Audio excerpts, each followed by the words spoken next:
In the last few videos, we explained how our knowledge and beliefs are formed.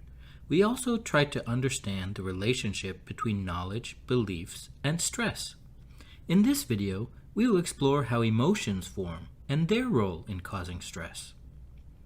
To understand the relationship between our emotions and stress, let's look at the example of seeing a snake from the previous video.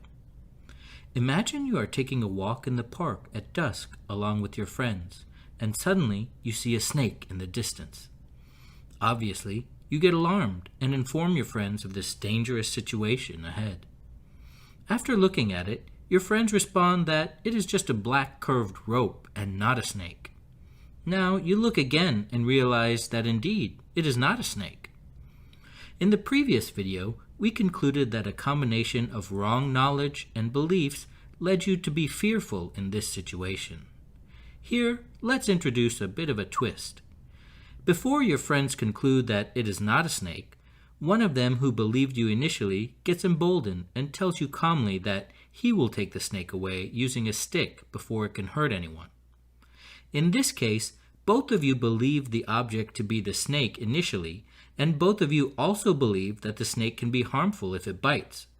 So why did you feel fearful, but your friend was able to counter his fear? Is there something you could have done to avoid being fearful? Or do you think your emotions, such as fear, originate automatically in the brain, and therefore you had no choice or free will to respond differently? Let's try to find out. First, let's understand what psychology and neuroscience say about the origin of emotions. The cognitive appraisal theories in psychology view emotions as being initiated by our perceptions and beliefs. These insights from the field of psychology clearly reinforce Jain philosophy's ideas about the role of knowledge and belief in the formation of emotions. Next, neuroscientists have successfully mapped brain regions that are activated during the experience of emotions. However, they have not been able to unambiguously distinguish between different emotions such as anger, fear, and sadness on the basis of brain activity. Neuroscience points to brain structures and processes in the experience of emotions. However, it has not been successful in providing evidence about the origin of different types of emotions. Now, if brain structures and processes are the only factors in forming our emotions, then how can we shape our emotions with changes in our perceptions and beliefs, as suggested by the psychology theories? If we couldn't, our emotions would depend solely upon our brain state, and we would not have any control over them. This conclusion would theoretically negate the whole basis of treatment modalities like counseling and psychotherapies in influencing emotional states through changes in beliefs and perceptions. However, counseling and psychotherapies have been proven effective in treating many emotional issues. This makes it difficult to explain the process of experiencing emotions in a unified manner by psychologists and neuroscientists. Along with emotions, we inevitably generate a positive or negative intent to deal with situations. Intent is a form of desire that determines how someone wants to respond to the given situation. According to Jain philosophy, consciousness has the ability to form emotions and intentions, which is known as the conduct attribute, or charitra. Karma are in close relationship to consciousness, that is, they are one type of very minute invisible particle that binds to a living being's consciousness, and they play an important role in brain chemistry, biological changes, and circumstances. The preliminary scientific evidence of karma, which relates to biophotons in living beings, will be introduced in future videos. These karmas can become instrumental in the formation of emotions when the individual consciousness generates emotions due to its own free will. Therefore, due to free will coupled with individual brain chemistry, each person is capable of forming distinct emotional responses despite facing similar external situations.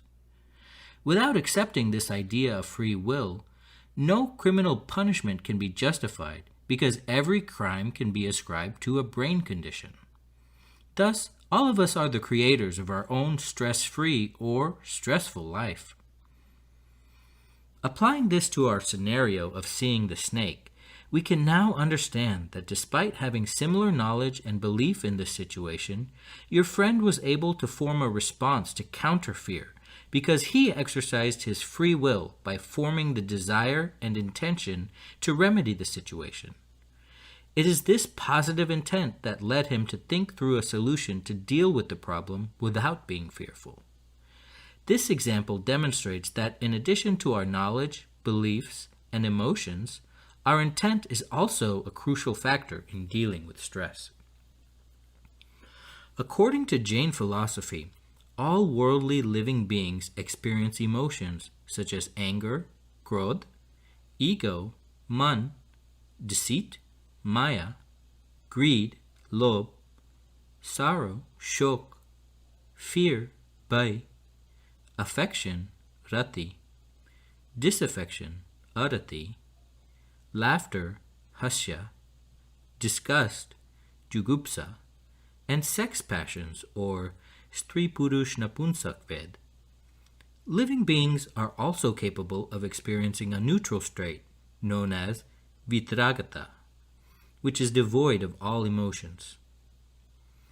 Based on knowledge disseminated by Tirthankar Mahavir, the great Jain Acharya Kundkun documented the ability of consciousness to form emotions and its relationship with knowledge and beliefs in his treatise Panchastikai Sangra and Pravachansar around the 1st century CE. Until this point, we have concluded that knowledge, beliefs, and emotions originate in the consciousness, which is a separate substance from our physical body or brain. You may be wondering if there is any scientific and verifiable evidence demonstrating consciousness being a separate substance from the body. That's exactly what we are going to present in the next video. Feel free to leave your questions in the comment section, and don't forget to like the video and subscribe to the channel.